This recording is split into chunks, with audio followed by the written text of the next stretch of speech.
हरियाणा में आज नहीं मिलेगा पेट्रोल डीजल। 24 घंटों की हड़ताल पर पंप मालिक, कमीशन न बढ़ाए जाने से हैं नाराज।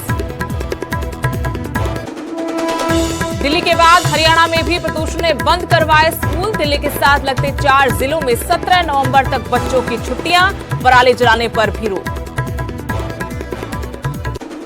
दिल्ली एनसीआर में बढ़ रहे प्रदूषण को लेकर सुप्रीम कोर्ट में आज फिर होगी सुनवाई। केंद्र और दिल्ली सरकार दाखिल करेगी जवाब। दिल्ली में चुनाव रणनीति बना रही पंजाब बीजेपी। आज अमित शाह से होगी मुलाकात। कल पीएम और जेपी नड्डा से की थी बैठक।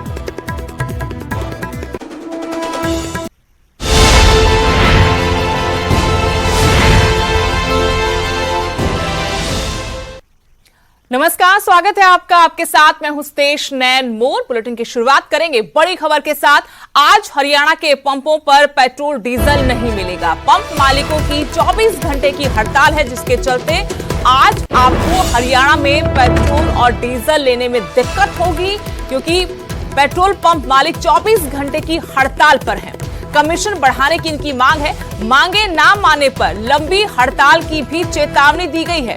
बड़ी खबर आपको बता रहे हैं, आज हरियाणा के पेट्रोल पंपों पर पेट्रोल और डीजल नहीं मिलेगा, क्योंकि पंप मालिक 24 घंटे की हड़ताल पर रहेंगे। पंप मालिकों ने कमीशन बढ़ाने की मांग की है, साथ ही चेतावनी दी है कि अगर उनकी मांगे नहीं मानी गई तो हड़ताल लंबी कर दी जाएगी। आज का दिन जहां 24 घंटों के लिए पेट्रोल डीजल मिलने में दिक्कत हो सकती है, हरियाणा के सारे पेट्रोल पंप मालिक आज 24 घंटे की हड़ताल पर रहेंगे। कमीशन बढ़ाने की मांग की जा रही है, जिसके चलते आज हरियाणा में पेट्रोल डीजल लेने में आपको किल्लतों का सामना करना पड़ सकता है।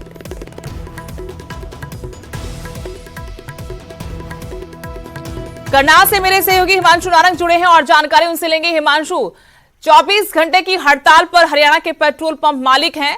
लोगों को दिक्कतें आ सकती है, लेकिन मांगे जाना चाहते, जिनके चलते ये 24 घंटे की हड़ताल करने का फैसला हुआ है।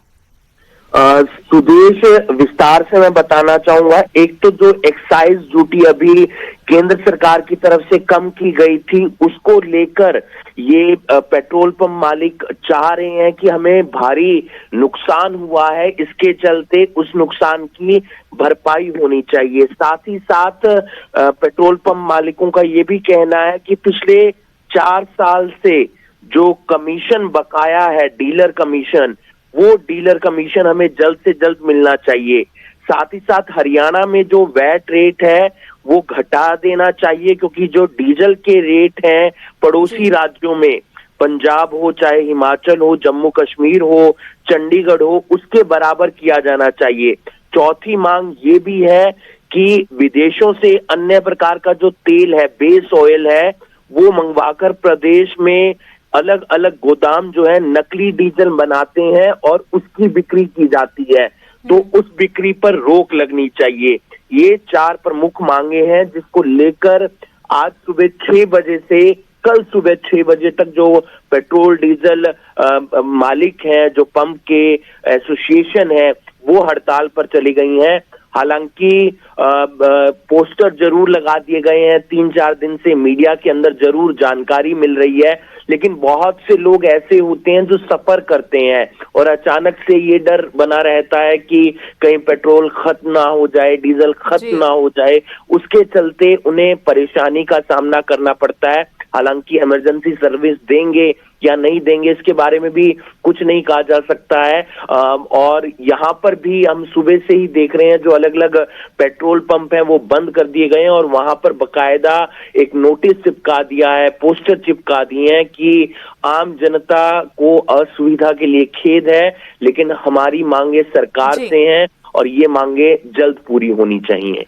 धन्यवाद हिमांशु जानकारी के लिए। तो आज हरियाणा के पंपों पर पेट्रोल डीजल नहीं मिलेगा। सुबह 6 बजे से कल सुबह 6 बजे तक के लिए, यानी 24 घंटों के लिए हड़ताल पर पंप मालिक इनकी मांगे हैं, जिनको लेकर चेतावनी भी दी है कि अगर अभी भी ये मांगे सरकार ने नहीं मानी तो फिर ये हड़ताल लंबी भी हो सकती है।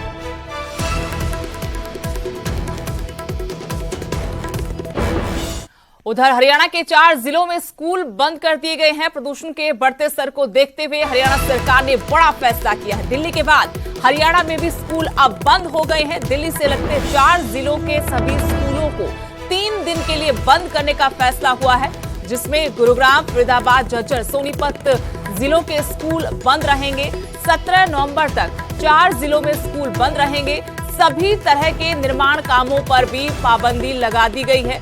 बड़ी खबर आपको बता रहे हैं। एक तरफ जहां दिल्ली में हालात दिन ब दिन बिगड़ते जा रहे हैं, प्रदूषण का स्तर खतरनाक हो चुका है और वहां पर भी स्कूल बंद रखे गए हैं, लेकिन राजधानी दिल्ली में जो प्रदूषण है उसका असर हरियाणा के साथ लगते जिलों में भी देखने को मिल रहा है, जिसके चलते अब इन 4 जिलों में बड़ा फैसला स्कूल बंद करने का लिया गया है हरियाणा सरकार की तरफ से। दिल्ली के बाद हरियाणा में भी अब स्कूल बंद रहेंगे। दिल्ली से लगते 4 जिलों के सभी स्कूलों को 3 दिन के लिए बंद किया गया है। और जानकारी के साथ मेरे सहयोगी अंकित दुदानी फोन लाइन जुड़े हैं।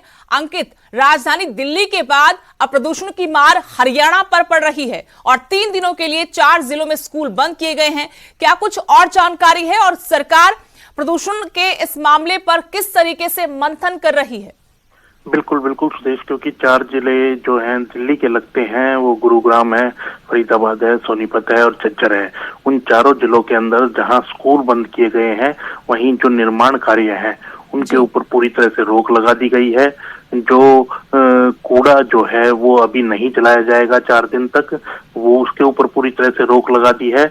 और उसके साथ ही जो 10 से 15 साल से की गाड़ियां हैं उनके ऊपर भी रोक लगाई है कि वो भी अभी 4 दिन तक नहीं चलाई जाएगी। अगर चेकिंग के दौरान मिलती है तो उनको भी इम्पाउंड किया जाएगा।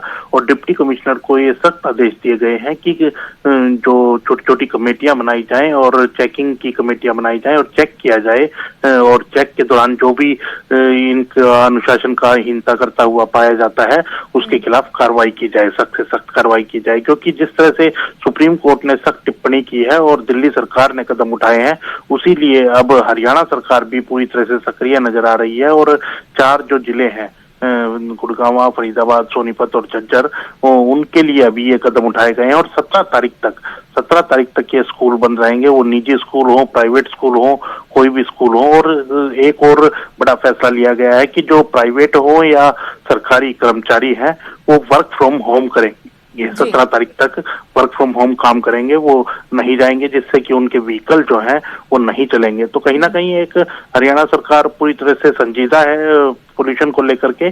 और 4 दिन के बाद फिर रिव्यू किया जाएगा कि क्या हालात रहते हैं और उसके बाद आगे का फैसला लिया जाएगा। जी शुक्रिया अंकित जानकारी देने के लिए। तो अब संजीदा है हरियाणा सरकार भी, क्योंकि प्रदूषण का असर लगातार बढ़ता जा रहा है और इसकी वजह से लोगों का दम घुट रहा है।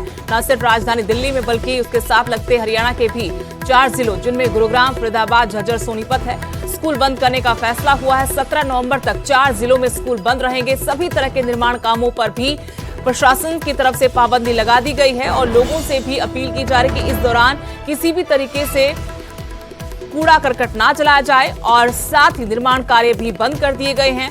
जो कर्मचारी हैं, चाहे वो सरकारी हो या निजी कर्मचारी, वो भी अगले आदेश तक यानी 3 दिनों तक तो कम से कम घर पर ही रहकर काम करेंगे, ताकि उनके वाहनों से जो प्रदूषण निकलता है उससे ये मामला और ज्यादा गंभीर ना हो जाए। दिल्ली में प्रदूषण पर सीएम मनोहर लाल ने पलटवार किया है। किसानों को कोसना बंद करे दिल्ली सरकार, ये मुख्यमंत्री की तरफ से कहा गया। सुप्रीम कोर्ट ने दिल्ली सरकार के मुंह पर तमाचा मारा, ये उनकी तरफ से आरोप लगाया गया। कहा कि हरियाणा से ज्यादा पंजाब में पराली जल रही है। हरियाणा सरकार ने पराली जलाने वाले किसानों पर जुर्माना लगाया है। प्रदूषण फैलाने वाली दूसरी इकाइयों पर भी दिल्ली सरकार को ध्यान देना चाहिए।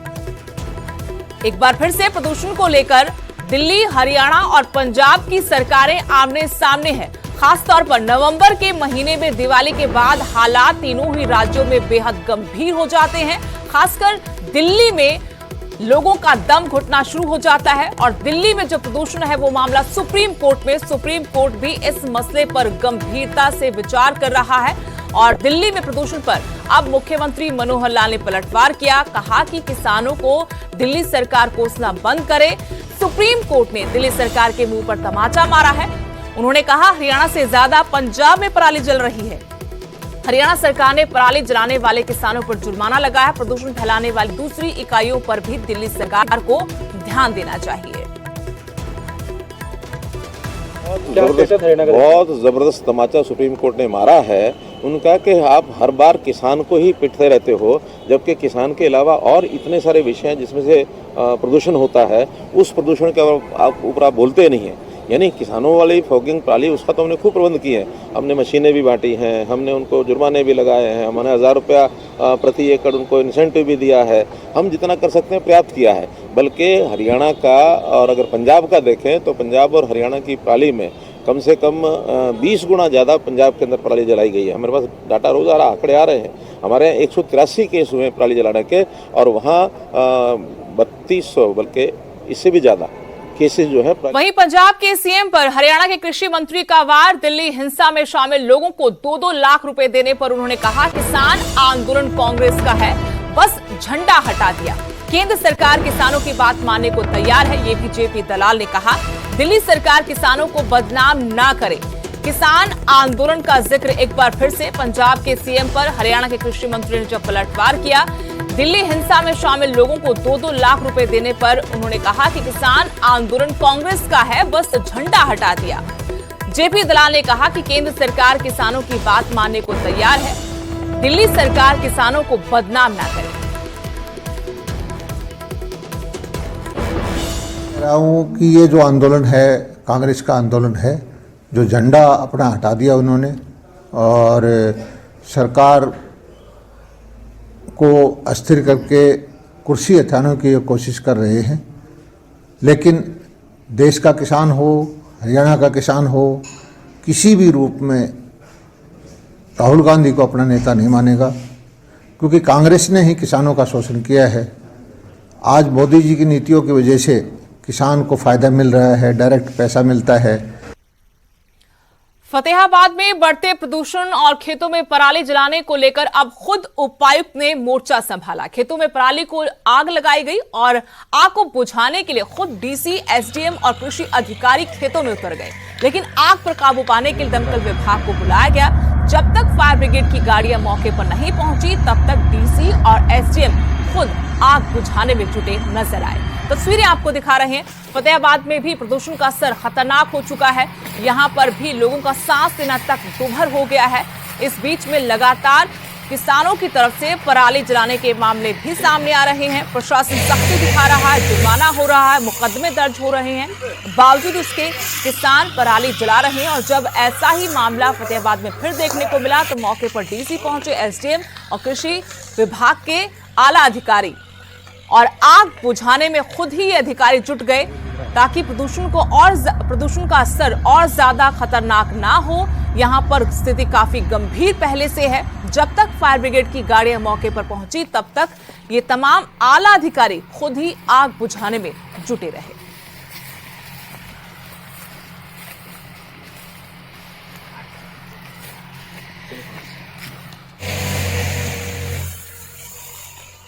पंजाब के मुख्यमंत्री चरणजीत सिंह चन्नी के लिए हर जान कीमती है, चाहे वो इंसान हो या फिर जानवर। जी हां, अब हम आपको जो तस्वीरें दिखा रहे हैं उससे तो यही लगता है। दरअसल सीएम चन्नी अपने सरकारी आवास पर जा रहे थे। इसी दौरान उन्हें एक गाय गड्ढे में फंसी नजर आई। इस तस्वीर को देखते ही सीएम चन्नी ने अपना काफिला रोक दिया और गाय को रेस्क्यू करने के बाद ही वो यहां से अपने घर के लिए निकले। हेलो, आप फड़ाओ इन्हों रस्सा यार, रस्सा पाओ यार, रस्सा पैना ही थल्ले जाना पैना। घेर लियो हटे जरा, ਉਹ ਲੱਤ ਤਾਂ ਬਈ ਹੁਣ ਸਿੱਧੀ ਹੋ ਗਈ ਉਹ ਨਹੀਂ। ਹਾਂ ਢਿੱਡ ਨਹੀਂ ਪਾਊਗਾ ਜੇ ਪਾਊਗਾ ਹੁਣ ਛੱਡੋ ਭਾਈ ਜੀ, ਤੁਸੀਂ ਇੱਥੇ ਨਾ ਖੜੋ, ਉੱਪਰ ਗਿਰ ਜਾਣਾ ਸਾਰਾ, ਉੱਪਰ ਗਿਰ ਜਾਣੀ ਹੈ। ਉਹ ਬਾਹਰ ਕੱਢ ਲਈਏ। ਹਾਂਜੀ ਹਾਂਜੀ, ਏਦਾਂ ਕਰ ਬਈ, 2-4 ਜਵਾਨ ਚੰਗੇ ਲਿਆਓ ਪੁਲਿਸ ਦੇ, ਜਾਂ ਇਹਨੂੰ ਉਲਟੀ ਕਰ ਲਓ ਮਾੜੀ ਜੀ ਉੱਪਰ ਤੇ ਖਿੱਚ ਕੇ, ਪੂਛ ਨਾ ਖਿੱਚ, ਪੂਛ ਟੁੱਟ ਜਾਣੀ। ਹਾਂ ਮੋੜ ਜਾ ਪਿਆ ਨਾ ਉਹ ਬਈ। ਓ ਯਾਰ ਟ੍ਰੈਫਿਕ ਨੂੰ ਕੱਢ ਦੋ। ਐਸਪੀ ਸਾਹਿਬ ਟ੍ਰੈਫਿਕ ਚੱਲ ਰੁਕੀ ਰਹਿਣ ਦੇ, ਕਿਤੇ ਨਹੀਂ ਜਾਂਦੀ, ਤੂੰ ਕੈਮ ਜਾ ਯਾਰ। ਮੈਂ ਵੀ ਉਹੀ ਕਰ ਰਿਹਾ। ਹਾਂ ਇੱਥੇ ਥੱਲੇ ਲੈ ਕੇ ਜਾ ਰੁਕ ਜਾ।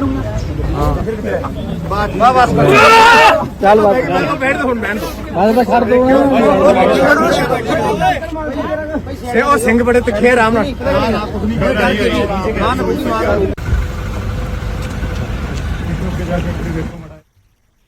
खबरों में आगे बढ़ते हैं। हरियाणा में कांग्रेस का जन जागरण अभियान चल रहा है। इसी कड़ी में प्रदेश कांग्रेस अध्यक्ष कुमारी सैलजा होडल के गांव सौंध पहुंची, लोगों से रूबरू हुई। आपको बता दें कि कांग्रेस का ये अभियान 29 नवंबर तक चलेगा, जिसके तहत कांग्रेस नेता और कार्यकर्ता लोगों से घर घर जाकर मुलाकात करेंगे और कांग्रेस की नीतियों के बारे में बताएंगे। साथ ही उन मसलों को उठाकर सरकार को घेरने की कोशिश करेंगे जो मसले लोगों के लिए इस वक्त मुसीबत बने हुए हैं।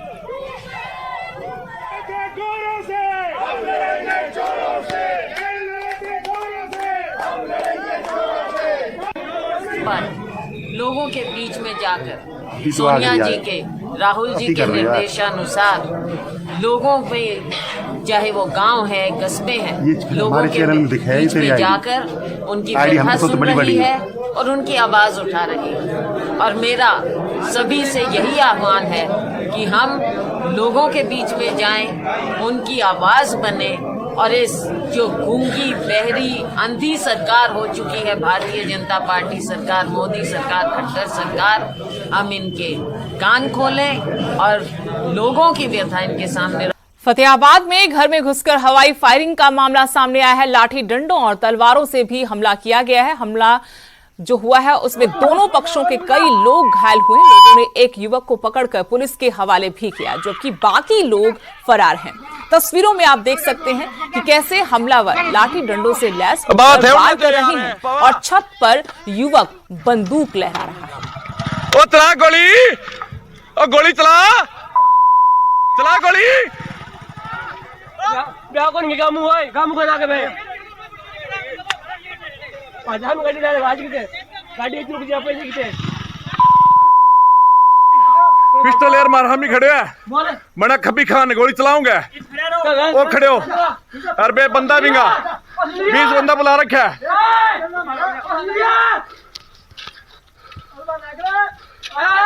नहीं बुलावा तू है, मैं तो चैन बैठा आगे तू खाती के।